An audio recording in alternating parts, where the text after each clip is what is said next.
की लाठी। और आज हम इनसे चर्चा करेंगे कि नवरात्रि के विषय में, कैसे नवरात्रि मना रहे हैं और इनसे कई जानकारी भी लेंगे, किस तरीके की स्थापना है कि चल आइए हम इनसे बात करते हैं। मतलब आप बताना चाहेंगे कि जैसे जो नवरात्रि रहेंगे तो सरकार की गाइडलाइन का भी पालन है कि किस तरीके से आप कैसे मना रहे हैं? नवरात्रि का उत्सव माँ नवदुर्गा के रूप को, अम्बा के रूप को, पार्वती के रूप को हम 9 दिन तक इसलिए मनाते हैं कि हमारे परिवार में, हमारे देश में सुख शांति रहे, लोग एक दूसरे से मिलजुल के रहें। और माता के 9 दिन के रूप जो उपवास स्वरूप लोग करते हैं, उसके पीछे यही भावना होती है कि जो हमने साल भर में गलती की है, त्रुटि की है, उसको हम सुधारने के लिए इन 3 दिन तक भगवान की लगातार हम प्रार्थना करें, पूजा करें, माता की पूजा करें। और इसका नतीजा ये होता है कि आने वाला वर्ष हमारा खुशहाल बीतता है।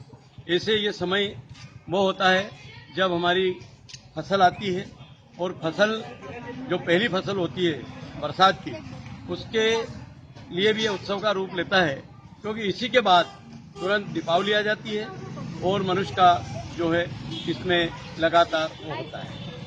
आज मैं जब आपके सामने खड़ा हूँ, जब माता जी का ये स्थान है, यहाँ पर 2 वर्ष पहले तक बहुत रौनक हुआ करती थी। रौनक इसलिए हुआ करती थी कि यहाँ पे बच्चियाँ गरबा करती थी और सभी सोनकच्छ के लोग इस सार्वजनिक नवदुर्गा उत्सव समिति में आकर के और अपने अपने तरीके से अपना सहयोग देते थे। और सहयोग देने के बाद वे अपने जीवन को धन्य करते थे। लेकिन कोरोना काल ने इस देश पे एक बहुत बड़ी विपत्ति लाई है। उस विपत्ति से सोनकच्छ भी अछूता नहीं है। इस सोनकच्छ में भी कोरोना काल में दोनों साल में मिलकर के कम से कम 200 से 250 लोग अकाल काल के गाल में चले गए। निश्चित रूप से सब कोरोना से नहीं हुई है मृत्यु, लेकिन फिर भी मृत्यु तो मृत्यु होती है।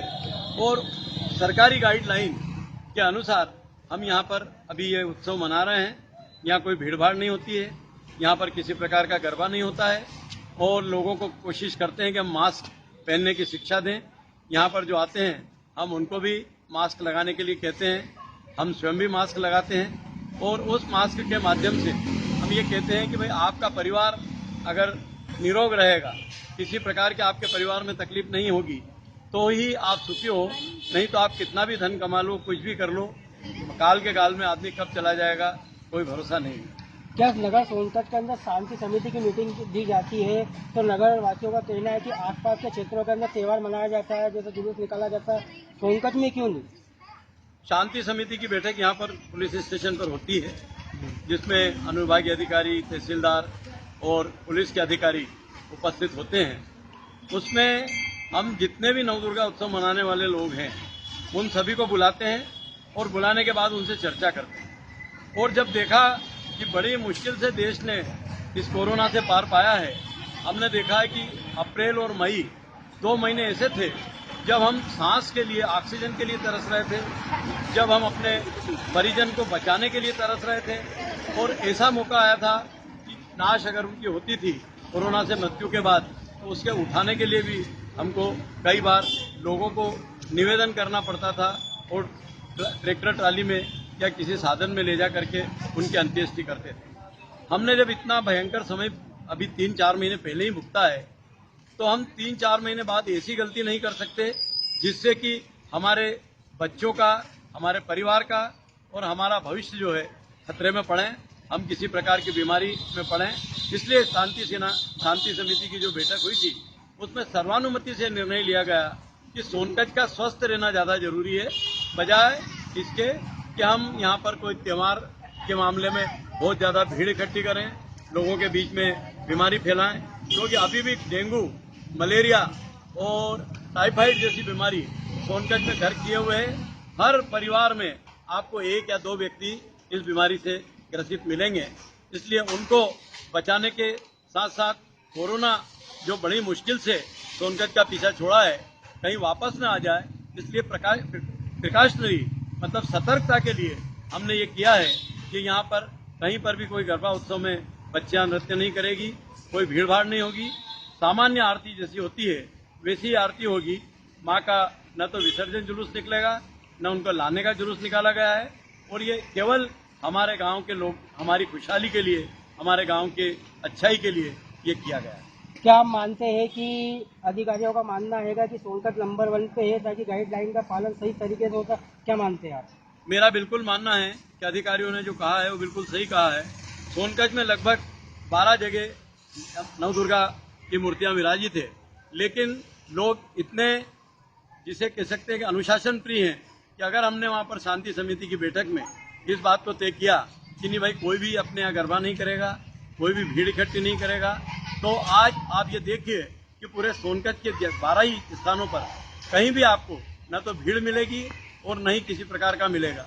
हाँ, ये बात जरूर है कि लोग अपने वो जो समय बचता है उसका माँ दुर्गा की उपासना में ज्यादा से ज्यादा समय लगाते हैं और अपने परिवार के साथ रह करके, और गरबे की जैसी चीज भी जो है वो पारिवारिक गरबे के रूप में मना रहे हैं।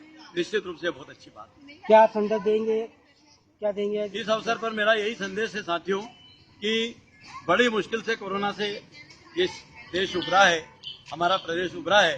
कृपा करके आप अपने आप को इस प्रकार से पेश कीजिए कि कहीं कोई लापरवाही नहीं हो जाए। याद रखिए, हमने देखा है करोड़ों रुपए जिनके पास थे, उन करोड़ों रुपए वालों को भी कोरोना ने नहीं छोड़ा है। न उनका पैसा काम आया है, न उनकी ताकत काम आई है, और न उनकी पहचान काम आई। और इन सबसे दूर जहाँ भी कोरोना की बीमारी फैली है, आप देखें कि लाशों के ढेर लग गए। हमने देखा कि लाश जलाने के लिए लोगों को नंबर लगाना पड़ता था। ये कितना दुर्भाग्यपूर्ण समय था। हमने देखा कि लोग गंगा में लाश बहा देते थे, कितना दुर्भाग्यपूर्ण समय था। इन सब समय के साथ साथ मेरा यही निवेदन है कि देश हमारे माननीय प्रधानमंत्री की कुशल मार्गदर्शन में, हमारे प्रदेश के मुख्यमंत्री के मार्गदर्शन में, और सबसे बढ़िया हमारी स्वास्थ्य सेवाओं के मार्गदर्शन में जैसे तैसे उस बीमारी से पार पाया हमने। कृपा करके आप ये नवरात्रि का उत्सव जो है, ये तो 1 साल बाद भी मना सकते हैं, 2 साल बाद भी मना सकते हैं, क्योंकि हम जिंदे हैं जब तक हर साल ये उत्सव आएगा। लेकिन अगर हमने अपने आप को बीमार कर लिया, हमने अपने आप को कोरोना से पीड़ित कर लिया या अन्य किसी बीमारी से हो गए, तो हम अगले साल इस उत्सव को मनाने नहीं पाएंगे। इसलिए इस उत्सव को मनाने के लिए कि अगले वर्ष हम इस उत्सव को अच्छी तरह से मना सकें, इसलिए जो भी शासन की ओर से कोरोना की गाइडलाइन तय की गई है, हम उसका पूर्ण रूप से पालन करें, एक अच्छे नागरिक का परिचय दें। और साथ ही साथ मैं इस अवसर पर कहना चाहूंगा कि जो स्वच्छता की एक लहर पूरे भारत में आई है, इंदौर जहां पर कि चौथे और 5वें बार भी नंबर 1 पे आ रहा है, हम इस सोनकत को भी स्वच्छता में उसी प्रकार से नंबर 1 की स्थिति में लाएं। यहाँ पर भी आप देखिए कि गंदगी जो है वो लोग चाहते नहीं है, लेकिन जो चाहते हैं उनसे मेरा एक ही आग्रह है कि कृपा करके आप अपने परिवार को जैसा साफ रखते हैं, अपने घर को जैसा साफ रखना चाहते हैं, कृपया अपने सामने का जो आपकी जो सरकारी सड़क है, सरकारी चीजें, उसको भी आप इसी प्रकार से साफ रखें ताकि गंदगी नहीं फैले। अगर गंदगी नहीं फैलेगी तो बीमारी नहीं फैलेगी, और बीमारी नहीं फैलेगी तो कोरोना और डेंगू जैसी महामारी हमारे देश में से अपने आप चली जाएगी। इस अवसर पर मैं ये भी कहना चाहता हूँ कि हमने पोलियो से लड़ा। पोलियो को हटाने के लिए पूरे देश ने जब एकजुटता दिखाई, रोटरी इंटरनेशनल ने उसमें अरबों खरबों रुपया खर्च किया, तो आज ये नतीजा है कि पोलियो हमारे देश से चला गया है।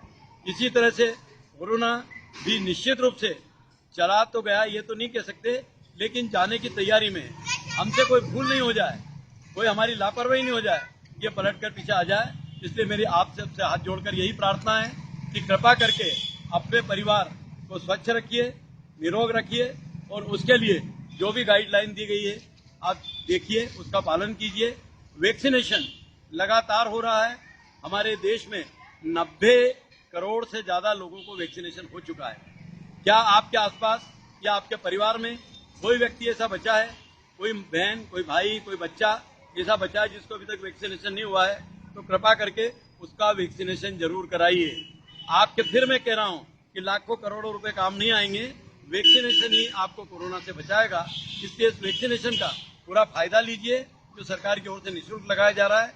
आप इसमें किसी भी प्रकार की कोताही मत करें। चलिए, बहुत बहुत धन्यवाद वकील साहब। आपको पूरा नाम बताइए। मेरा नाम सत्यनारायण लाठी, मैं रोटरी का पूर्व में डिस्ट्रिक्ट गवर्नर रहा हूं मंडल 3040 का, और वर्तमान में अभिभाषक हूं और वैश्य महासम्मेलन का प्रदेश का महामंत्री। अभी में थोड़ा सा टाइम लगता है।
I love you.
कर रहे हाँ, हैं इस गान में?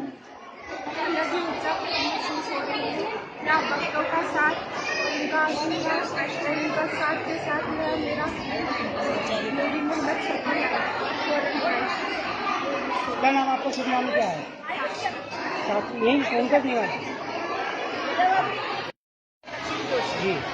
आपको कैसा लग रहा है जो ये कार्यक्रम जो रखा गया है? कभी पहले आने वाले समय के अंदर, पहले भी पूरे समय में कभी कार्यक्रम रखा जाता था गीताभवन में, और आज आपको कैसा लग रहा है जो आज महाकाली का भी जो ये रूप धरा है और नवरात्रि में क्या संदेश देंगे, कैसा आप महसूस कर रहे हैं? सुख की प्राप्ति हो रही है। मेरे रोंगटे खड़े हो रहे थे जब स्टार्ट हुआ था। रियल आंखों में एंड में जब बालक शिव जी आए तो मेरी आंखों में आंसू थे। बिल्कुल रियल प्रस्तुति, और आज माँ का ऐसा लगा कि साक्षात माँ गीता भवन में प्रवेश कर रही है। बहुत अच्छा लगा। ये किनकी तरफ से कार्यक्रम था, ये क्या है? आज को एक छोटा सा स्कूल नहीं चलाते हैं, तो उनकी तरफ से हम 2 सालों से गा रहे हैं ये प्रोग्राम। कितने दिन तक ये कार्यक्रम रहेगा, क्या है? ये 30 दिन का हम लोगों ने रखा है। और आपको किसी और से कोई सहयोग? सब सहयोग करते हैं। यहाँ सोनकच में कोई महिला ऐसी नहीं है कि हमको बोले और सहयोग नहीं। सबका सहयोग है। हमारी सिखाने वाली जया मैडम है, जो अच्छा शर्मा हमारे सभी महिलाओं बहुत सम्मान